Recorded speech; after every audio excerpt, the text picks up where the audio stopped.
屏東烏金屬公司董事長這個命案呢，檢警是昨佇台中抓到嫌犯啊。這個姓林的21個員工，就是因為欠錢去到董事長的厝來偷地錢，互人家贓到，才會來犯案的。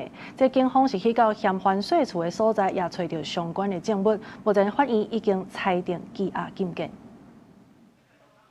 頭戴安全帽、穿白衫、骹手白手銬的查甫人，就是涉嫌殺害檳榔工業區烏金屬公司董事長的嫌犯。初時下晡，警方和檢察官大動作，把這位姓林的嫌犯帶到房山家樂伊睡厝的所在，敲找犯案的證物，和嫌犯帶做伙的太太，嘛互依照關係人的身份，到現場協助警方釐清犯案的過程。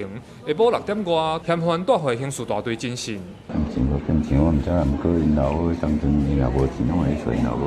大家對他的印象都想象不大。真的哦，聽說他這1年都沒有工作。他就是從離開之後。為什麼要殺人？是為了錢嗎？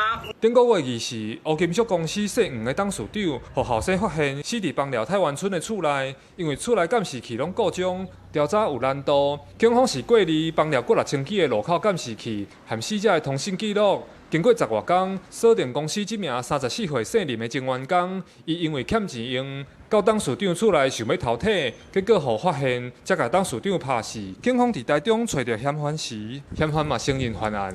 對於犯罪現場也多次重返勘查。另外，我們清查被害人交往的對象及公司的離職員工與保全人員數百人，陸續前往被告林男位在台中市以及屏東縣的住處，依法執行搜索。檢察官也親赴屏東縣住處履勘，並指揮專案小組採集唯一基證，查扣涉案的物證。專案經過警方透明審問了後，認定姓林的查甫人涉嫌強盜、殺人等罪嫌重大，有落跑、湮滅證據和串通證人疑慮。初5早起法院裁定，把這名姓林的嫌犯羈押禁見。記者柯明哲，屏東報道。